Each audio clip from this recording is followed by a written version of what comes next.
आज है 11 अगस्त 2026 दिन मंगलवार। Welcome back to Clean News UP. चलिए देखते हैं उत्तर प्रदेश की 25 फटाफट बड़ी खबरों को।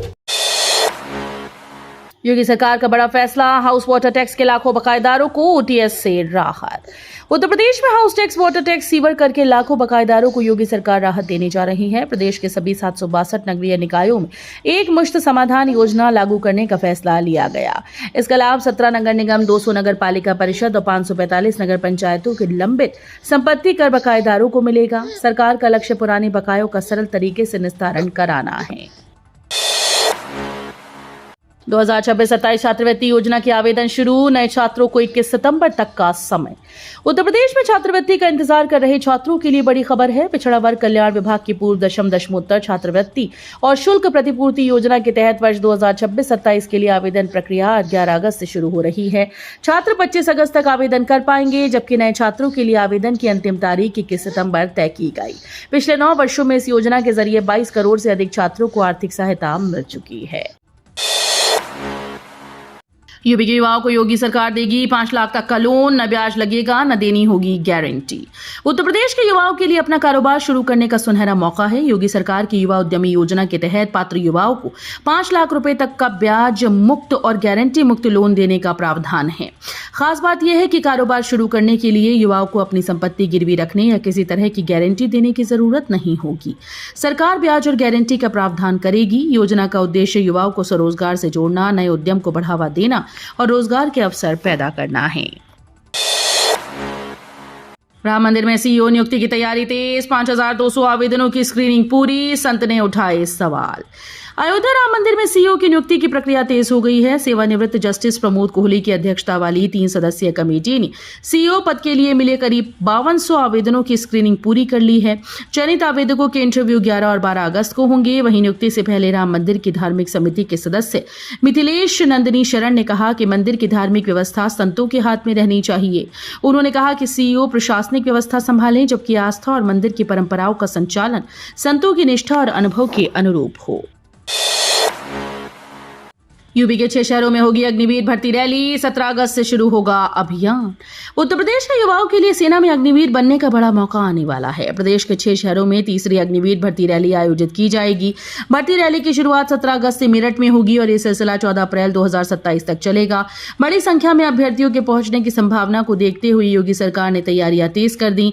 मुख्य सचिव एसपी गोयल ने सोमवार को लोक भवन में समीक्षा बैठक कर व्यवस्थाओं का जायजा लिया। यूपी में 10 रुपए लीटर खरीदा जाएगा गौमूत्र, बुलंदशहर से शुरू हुआ पायलट प्रोजेक्ट। उत्तर प्रदेश में गौवंश संरक्षण को ग्रामीण अर्थव्यवस्था से जोड़ने की पहल शुरू हुई। बुलंदशहर में किसान उत्पादक संगठन के जरिए पायलट प्रोजेक्ट शुरू किया गया है। इसके तहत पशुपालकों से 10 रुपए प्रति लीटर की दर से गौमूत्र खरीदा जा रहा है। योजना के तहत आगे इसकी कीमत बढ़ाकर 20 रुपए प्रति लीटर करने पर विचार है।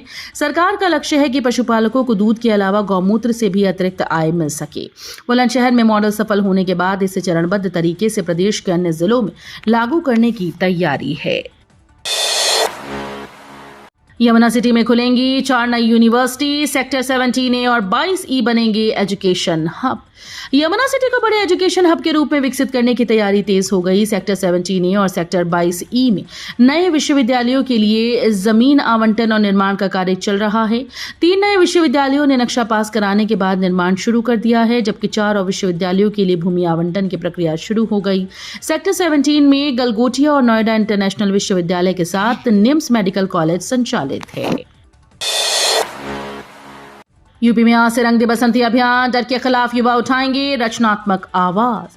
स्वतंत्रता दिवस से पहले उत्तर प्रदेश में रंग दे बसंती अभियान शुरू हो रहा है। 11 से 14 अगस्त तक प्रदेश के अलग अलग शहरों में युवा कविता, कला, संगीत और संवाद के जरिए अपनी बात रखेंगे। अभियान का उद्देश्य डर और दबाव की संस्कृति के खिलाफ सकारात्मक संदेश देना और युवाओं को रचनात्मक अभिव्यक्ति का मंच उपलब्ध कराना है। आयोजकों की थीम है बंदूक की जगह ब्रश, डर की जगह डायलॉग।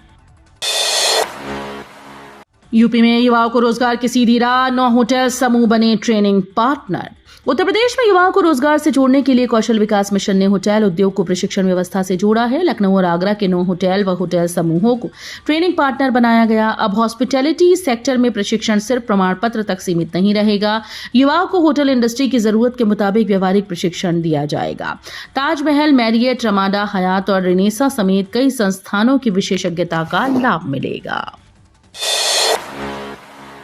क्लासरूम से बाहर सीखेंगे दिव्यांग बच्चे। यूपी के 75 जिलों में 225 शैक्षिक भ्रमण का प्लान।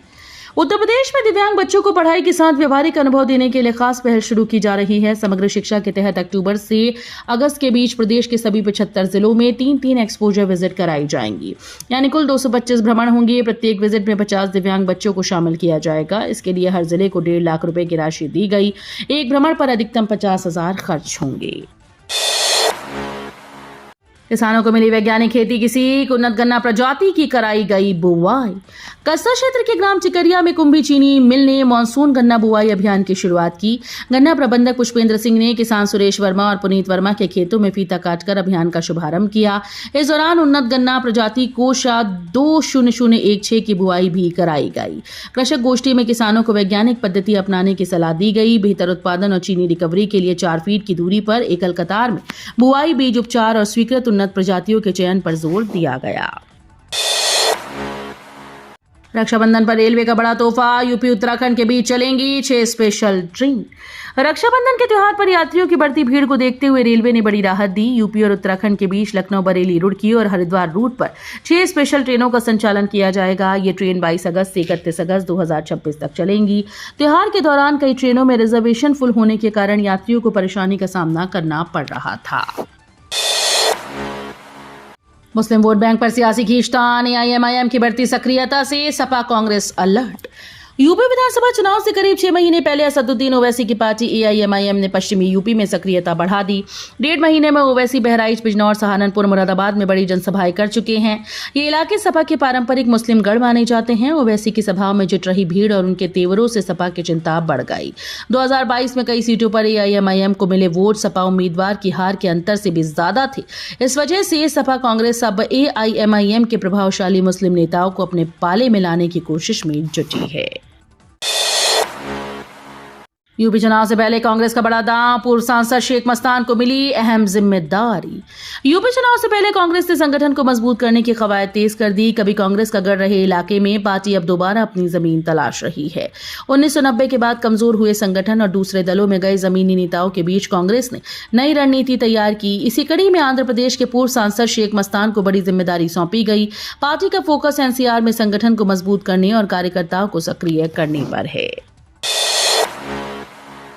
यूपी की सियासत में जेंजी वोटर्स का बड़ा दबदबा। 99 सीटों पर बदल सकते हैं चुनावी नतीजे। उत्तर प्रदेश की सियासत में 2027 विधानसभा चुनाव से पहले जेंजी वोटर्स पर राजनीतिक दलों की नजर है।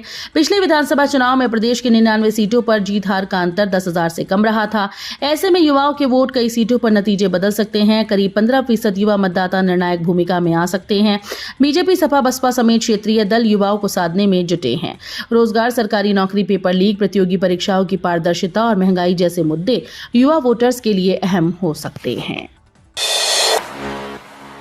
प्रधानों को प्रशासक बनाने के खिलाफ पीआईएल पर नया मोड़। इलाहाबाद हाईकोर्ट में होगी सुनवाई। उत्तर प्रदेश में ग्राम पंचायतों का कार्यकाल खत्म होने के बाद प्रधानों को प्रशासक बनाए जाने का मामला अब इलाहाबाद हाईकोर्ट पहुंचेगा। मुख्य न्यायमूर्ति अरुण भंसाली ने लखनऊ पीठ में दाखिल 4 जनहित याचिकाओं को इलाहाबाद हाईकोर्ट भेजने का आदेश दिया। ये फैसला राज्य सरकार के आग्रह पर लिया गया। इन याचिकाओं में ग्राम प्रधानों को प्रशासक नियुक्त किए जाने को चुनौती दी गई। लखनऊ पीठ में ओम प्रकाश प्रजापति, पंचायत राज ग्राम प्रधान संगठन समेत अन्य याचिकाकर्ताओं की याचिकाओं पर सुनवाई चल रही थी। 2 साल में हेल्थ सिटी विस्तार का बढ़ा दायरा। ट्रांसप्लांट और रेडियोथेरेपी की तैयारी। लखनऊ के गोमती नगर विस्तार स्थित हेल्थ सिटी विस्तार सुपर स्पेशलिटी अस्पताल ने संचालन के 2 वर्ष पूरे कर लिए हैं। इस दौरान अस्पताल में पीडियाट्रिक, आईसीयू, सर्जिकल ऑन्कोलॉजी और रोबोटिक जॉइंट रिप्लेसमेंट जैसी सुविधाएं शुरू की गई। अब रेडियोथेरेपी, एमआरआई, ऑर्गन ट्रांसप्लांट और विभिन्न रोबोटिक सर्जरी शुरू करने की तैयारी है।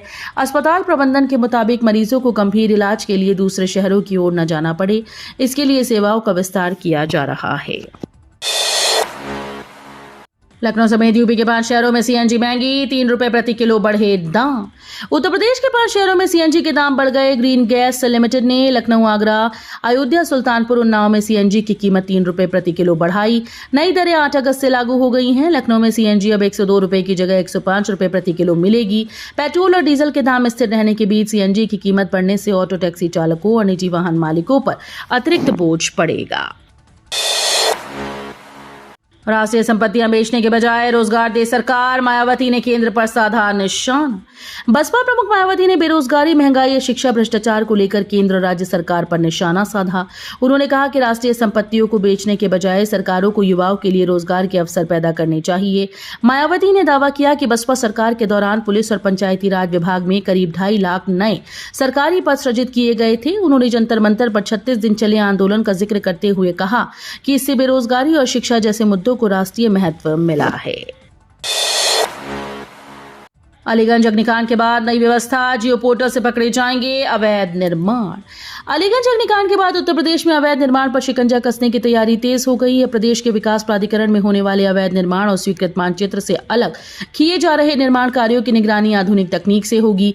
इसके लिए जियो पोर्टल तैयार किया जा रहा है। ये पोर्टल सैटेलाइट इमेज और आर्टिफिशियल इंटेलिजेंस यानी AI आधारित प्रणाली के जरिए अवैध निर्माण की पहचान करेगा। सीएम योगी का संत कबीर नगर दौरा, आज विकास कार्यों को देंगे 567 करोड़ की रफ्तार। मुख्यमंत्री योगी आदित्यनाथ आज संत कबीर नगर को 567 करोड़ 76 लाख रुपए की विकास परियोजनाओं की बड़ी सौगात देंगे। मुख्यमंत्री दोपहर 1 बजे कांशीराम स्पोर्ट्स स्टेडियम पहुंचेंगे, जहां विशाल जनसभा के साथ लोकार्पण और शिलान्यास कार्यक्रम होगा। इस दौरान सीएम योगी 38 पूर्ण हो चुकी परियोजनाओं का लोकार्पण कर उन्हें जनता को समर्पित करेंगे, जबकि 81 नई परियोजनाओं की आधारशिला रखेंगे। इन विकास कार्यों से जिले में सड़क और कनेक्टिविटी, इंफ्रास्ट्रक्चर, स्वास्थ्य, शिक्षा समेत जन सुविधाओं को मजबूती मिलने की उम्मीद है। वाराणसी में गंगा की लहरें बनी चिंता का कारण, छोटी बड़ी नाव के संचालन पर रोक। वाराणसी में गंगा का जलस्तर फिलहाल चेतावनी बिंदु और खतरे के निशान से काफी नीचे है, लेकिन तेज हवाओं और उठती लहरों को देखते हुए प्रशासन ने छोटी बड़ी सभी नावों के संचालन पर रोक लगा दी। गंगा का जलस्तर दिन भर स्थिर रहने के बाद शाम से धीमी रफ्तार से बढ़ रहा है। फिलहाल बढ़ोतरी आधा सेंटीमीटर प्रति घंटे से भी कम है। नाव संचालन बंद होने से पर्यटकों और नाविकों में निराशा है। सावन में काशी पहुंच रहे श्रद्धालुओं पर भी इसका असर पड़ा है। कांवड़ यात्रा को सेवा का उत्सव बनाएं, सीएम योगी की शिव भक्तों से खास अपील। उत्तर प्रदेश के मुख्यमंत्री योगी आदित्यनाथ ने कांवड़ यात्रा को लेकर प्रदेशवासियों और शिव भक्तों के नाम पत्र लिखा। उन्होंने कांवड़ यात्रा को सामाजिक जिम्मेदारी और सेवा का उत्सव बनाने की अपील की। सीएम ने कहा कि श्रावण की ये परंपरा करोड़ों श्रद्धालुओं को शिव भक्ति से जोड़ती है। उन्होंने पर्यावरण अनुकूल कांवड़ अपनाने और प्लास्टिक मुक्त जीवन का संकल्प लेने का संदेश दिया।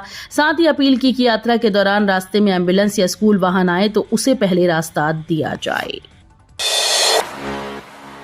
जीएसटी अधिकारियों को प्रमोशन और नए पदनाम की सौगात, सीएम से बात करेंगे ब्रजेश पाठक।